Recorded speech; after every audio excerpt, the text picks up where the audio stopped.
The TFT Set 15 beta is officially live, and with it is a lot to learn. But don't worry, I got you covered. We're going to break down why Star Guardians is the best build for you to play to help learn the set as a whole. Let's dive into it. Welcome, another TFT breakdown. Today we got a great one for you because it is the new set. Set 15 is officially live on beta, like I mentioned in the intro. But today, we're just going to go right into it. We're going to break down Star Guardians. It's an amazing build to play in the beta. We'll go over the reasons why. It's super easy to learn, super easy to try out, and it helps you familiarize yourself with the power-ups, the different compositions that you're facing, and the items that different carries need. So, with that being said, grab a drink, grab a coffee, kick back, relax. Let's break down some TFT. Alright, this video is going to be a little bit different than our regular breakdowns because we don't have any augments yet to compare with the specific build. So we're scrapping that section completely. We're just going to talk about items. We're going to talk about the trait as a whole since it is fairly new. We're going to talk about the different units and the different boards, as there's a multitude of final boards you can have with this Star Guardian comp, as essentially you can just go vertical Star Guardian, which makes it so simple and so easy to play in the beta. Something so easy to learn. However, you can make it a little more complex with different champs, proc different traits up front, and then some other traits to help your backline deal damage. And then of course there's the gameplay we're going to break down at the end of it all to have a look at the PBE action front and center. This time we're going to start off with the trait. I know we typically start with items, but because the trait is so new and so unique, we're going to break that down. Basically, Star Guardians, they all have unique, essentially, skills that you gain when you put them on the field. The more Star Guardians you have on your board, the higher the percentage of the bonuses for each of their specific set of skills or set of additional attributes. Essentially, Rel, for example, when you have them on the board, they gain a shield. The shield amount scales with every Star Guardian champion or unit you have on your board. So if you have 8 Star Guardian, that shield is going to be a lot stronger, a lot larger shield than it would be if you just had 2 Star Guardian. Now we went over Rel. Syndra, you gain ability power every 3 seconds. Xayah, every third attack deals magic damage. This also increases per stage. Ahri, after casting, they gain mana over 2 seconds. Nico gets a percentage healing and shielding. So Nico's going to be your main tank, as you're going to see later on in the video. Poppy, when they're at 40% health, they heal a percentage of their health. Jinx gains attack speed, percentage bonus, as well as a bonus attack speed after takedowns, which has a 3-second decaying timer along with it. Seraphine's the big one. It's the 5 cost.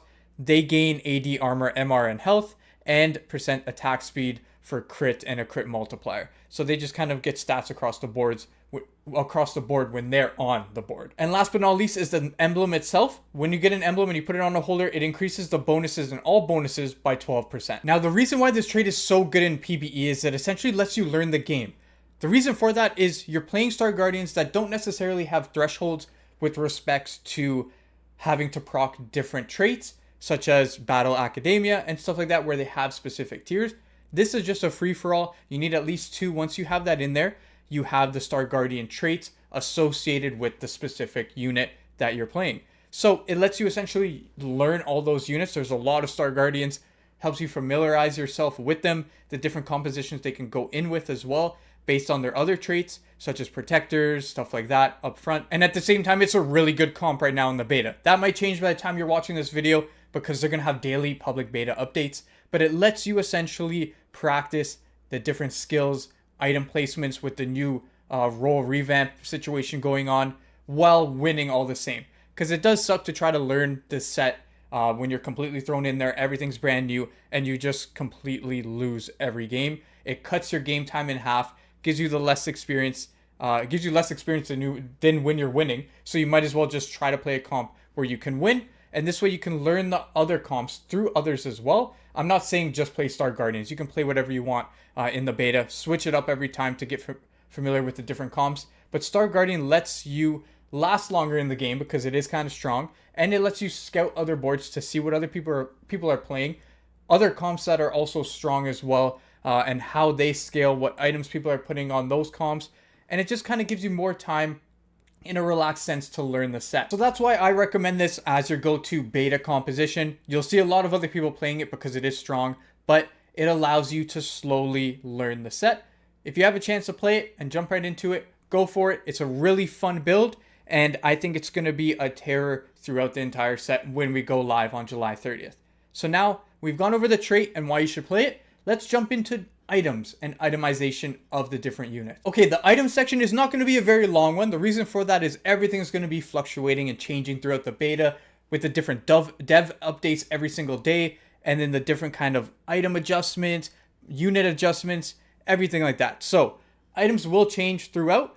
Essentially, you're going to have main holders in your main build. If you're just playing straight Star Guardians, you're going to want Seraphine itemized with AP magic damage. So you can put a Shojin's, a blue buff, Morello's works based on their alt. You can go JG, Guard Breaker, even a Rabadon's if you need. But Seraphine is your item holder, and those are your AP items.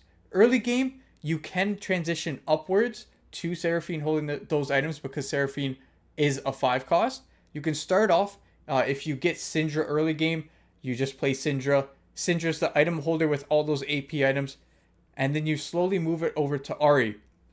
There's a specific build you'll see in the gameplay that you're watching currently on the beta where you can go a reroll 3 cost 3-star with Ahri and Nico, and then you kind of have Ahri as your item holder.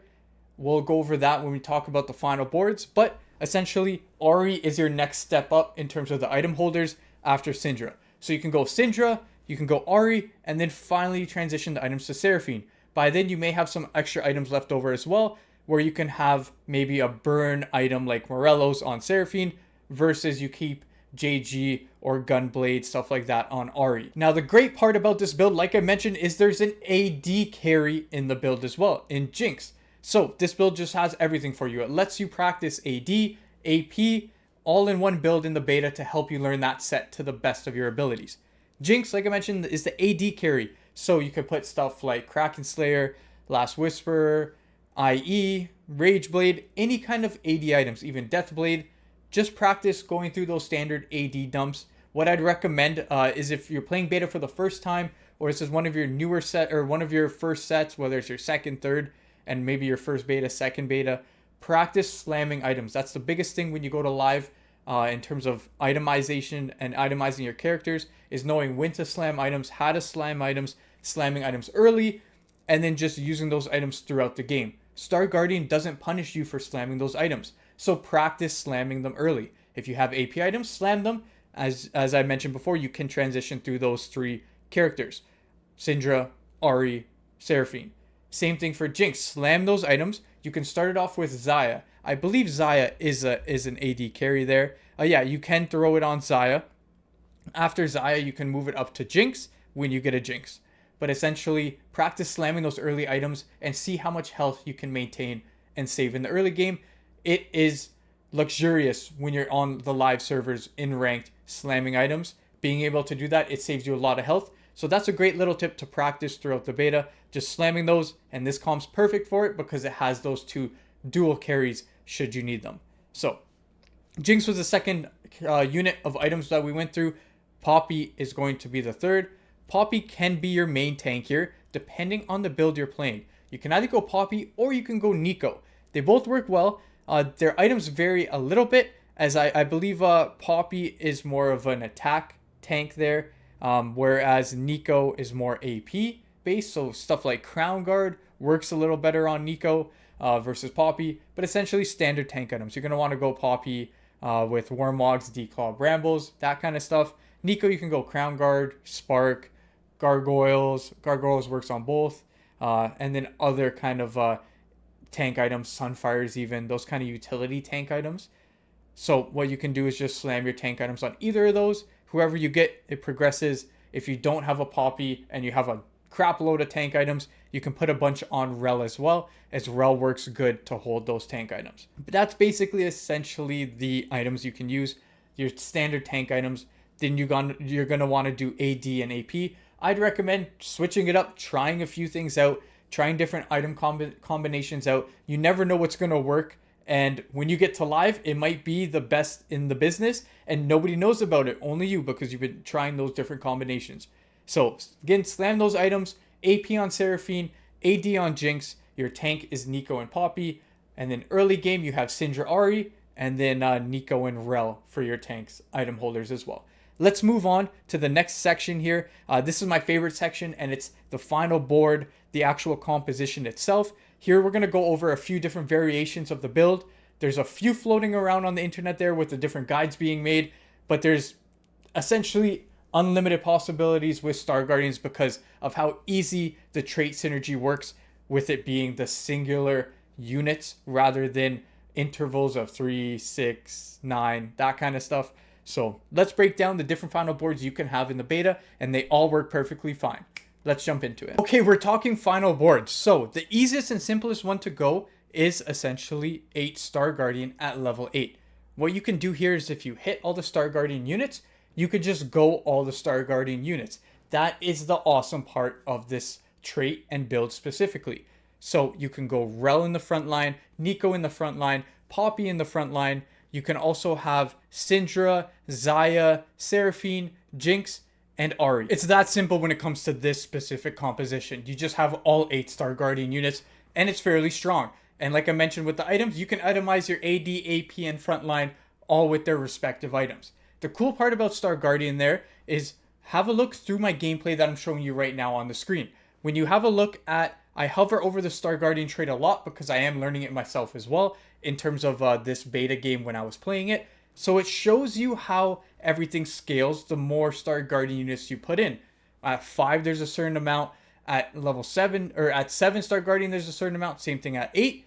And it actually updates the numbers for you. So for example, Syndra gaining the ability power, it tells you exactly how much ability power they're going to gain every 3 seconds.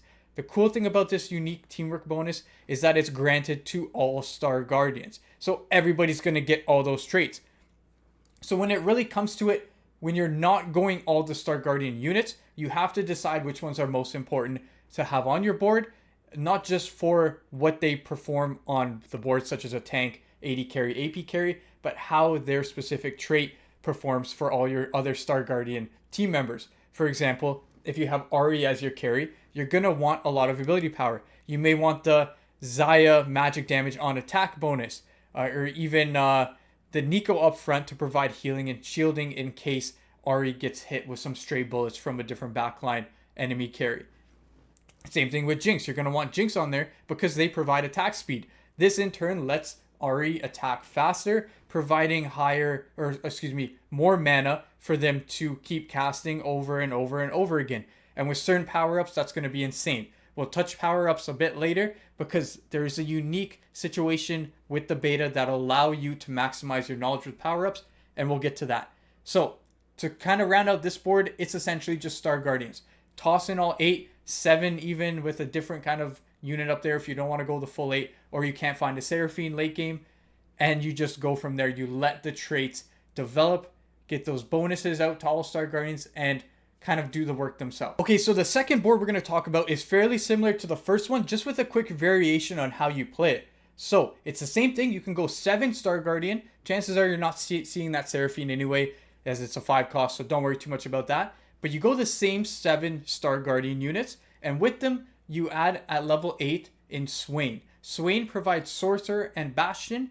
Sorcerer helps propel your Ahri and gets them up to speed, and that's essentially the key here. What you do with this build is it's a 3-star reroll build, or 3-cost reroll build. You want a 3-star every single one of your 3 costs, which are Nico, Swain, and Ahri. By having this 3-cost build, it allows you to really maximize the Star Guardian trait by having Ahri as your main carry. It's such a strong unit in the early days of PBE here, and it helps you practice that reroll at level 7 build in this new set. Familiarize yourself with the 3-cost champions as you roll past them, who to pick, who not to pick. Obviously in this case it's Ahri and Nico as priority, but you get to see all those 3-cost units pass by. It's the easiest way to study if you're trying hard to learn the game and be ready for July 30th. So it's a similar Star Guardian board. You just 3-star your Ahri, 3-star your Nico. Nico becomes your main tank. Ahri becomes your main AP damage dealer, and the leftover items you toss on Jinx. But essentially, Ahri goes to work in that build. Give that a try on the beta if it's still pretty viable when you're watching this video, and let me know how it works in the comments below if you give it a try. It's a build that I came up with there with the 3 stars, and I think it works wonders versus just going the straight 8 Star Guardian typical build or other ones that we're going to go over in just a second. So without further ado, let's dive into it. The next Star Guardian build. The next one you can do here is also 7 Star Guardian, but it has Yumi on the back end and Braum up top. So you do want to go fast 8, fast 9 here and practice essentially managing your gold. Star Guardians, like I mentioned, this is the good part about it. It is fairly good currently, so you're going to be winning. You're going to be getting a lot of gold, and it allows you to go fast 8, fast 9, and then learn how to implement those 5 cost, 4 cost characters into your build. But essentially, you have the standard 3 Star Guardian tanks up front in Rel, Nico, and Poppy, but then you also have Braum up front. And what Braum does is it provides you that bastion for your Rel to have across your team as well. And that bastion trait is key in this build. Additionally, with Yumi is fairly strong right now as well, and it gives you that prodigy trait. That prodigy trait is a great trait as well, as it provides mana to the entirety of your team. Mana regen. So this works wonders for your carries, whether you have it as Ahri or Seraphine if you've hit a Seraphine, and it allows them to just keep casting and casting and casting, and that's what you want in Star Guardians. Now, with how easy this build is, that's essentially it for going over the itemization, the final board, strategy, stuff like that. Again, I highly recommend this build if you haven't tried it yet, just to kind of get an idea of how everything's working in the Set 15 beta. Another quick tip that I truly recommend is what you can do is pick a different comp each day of this beta that you're going to be playing and just force that comp. Why you're doing that is it allows you to essentially feel how those comps are playing when they're contested, when they're uncontested, whether they're strong or not, doesn't matter. And it lets you kind of learn all the different characters, the synergies, and everything like that throughout the entirety of the set. So with that being said, let's dive into the gameplay. We got a great game going on in the background here if you've been watching. It's a Star Guardian game, the 3-star reroll, or 3-cost 3-star reroll that I mentioned with Ahri and Nico, and it is fairly strong. So let's break it down and dive into the gameplay. Alright, gameplay time. Let's break it down together. This was my second beta game that I played. First one was Duelist. It didn't go so well, and then I had an open Star Guardian game here, so I decided to go for it. While I was doing it, I essentially was going through that progression that I mentioned with respects to having Syndra have the items, moving it over to Ahri, and then I figured I'm probably not going to hit Seraphine going fast 9, even with the health. I was like, you know what? Let's stop here at 7 and just do a roll down at 7 to 3-star the Nico and 3-star the Ahri and just kind of see how it goes. See how strong the Ahri is, just so I could get an idea of the Ahri-Nico combo, just kind of in the back of my head for the set when it actually goes live on July 30th. Obviously, there's going to be balance changes and meta changes and all that, but doing different builds like this, especially while I can, rerolls, I always go for it because rerolls are my favorite. I love going reroll builds. Right now, the TF reroll build, I'm expecting to be crazy on the new patch. If you guys tried that, let me know. The TF Syndicate, and this is back on the 14.8 patch on the regular set. Let me know how that goes if you've tried that, but it looks like it's going to be a killer with the For Fun updates. So as I was saying, reroll comps are it for me. So I'm like, you know what? Why not go for this 3-star 3-cost build? Because I have the trifecta augment. I knew I was going that route when I took that augment. So I'm like, let's do it. Let's go for it. Let's see how strong it is. You'll notice I'm always constantly clicking this Star Guardian trait just to get up to speed with the numbers regarding the different units on the board. Like, for example, Rel, they gain a 252 shield.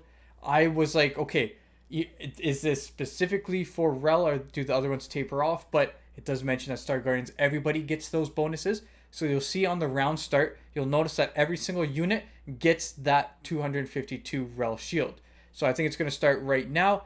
And if you have a look at all the units, bang, right at the start, when the round goes, they all get a shield. So that's throughout all the Star Guardian traits. And it's super beneficial to have more available because it does have those percentage thresholds where you get a bonus the more you have it. So I'm like, why not just throw a bunch of Star Guardians on the board, see how it goes. It helps me essentially learn this build and learn those characters with their bonuses, whether they're AP, AD, and how the tanks fare, whether it's an AD bruiser tank, melee tank, all that stuff, all those things considered. So here we 3-star Ahri, which is great. Same thing with the Nico all at once, and I believe here we decide to level. Yes, we do. We're like, why not? It's already almost the top 4 and it's the beta. There's nothing to lose. Let's level, get everybody in there, start making our Seraphine items. I decided to throw the Seraphine items on Jinx to start because essentially I like to use JG and IE kind of interchangeably with my AD and AP characters, because obviously, even though it's an AD character in Jinx, I can use that crit ability or crit damage on the Jinx with that JG. It works just the same as an IE minus the kind of extra AD you get. So I'm just using that as an item holder for now until I get the Seraphine late game, and I just kind of check to make sure that there's splash damage on the ult, which there is, which is awesome because that splash damage kind of provides that burn across multiple enemies. Now, with those items in check, what I'd recommend doing late game, and we didn't talk about it earlier, I was going to save it for the gameplay currently, is the power-ups. The power-ups are key. It's the set mechanic. It's the signature thing this set, and you need to learn everything about it. That's my biggest tip going into this beta. Learn the power-ups. Excuse me, I had to take a drink of water there. My mouth was a little dry. But power-ups, what I recommend doing in the beta here is constantly saving up those power limiters or the removers and using them on the people who have the power-ups and just interchanging the different power-ups. We're going to go over that in more detail in a second when I start doing it, just to kind of show you kind of firsthand what to do in terms of those power-ups. It's super beneficial because it helps you learn what options are available for tanks, what is pretty good. This is a super cool thing that they added as well. The top 4 confirmation is dope. I'm a big fan of that. It's basically saying you got LP, great job. The rest is just a bonus. And that's how it should be, because once you top 4 in this game, you essentially are victorious. It doesn't matter if you win or not. Top 4 is LP, and that's all that matters when you're playing ranked. So that's a cool little addition. But back to the power-ups. The power-ups are going to be key, and learning what's good, just like anomalies 2 sets ago. Excuse the thumbnail zoom-ins. But just like anomalies, you need to know what's good when and what's good on which champions. So there's, I believe in the dev update, they said there's upward of 16 different power-ups you can have for each champion. So it only gives you 3 options to select. The good news is you can't get duplicates on that champion if you take it off and then put it back on. Just for the first time, I believe it is. So what I recommend doing is just constantly, as many power limiters as you have on the beta, use them.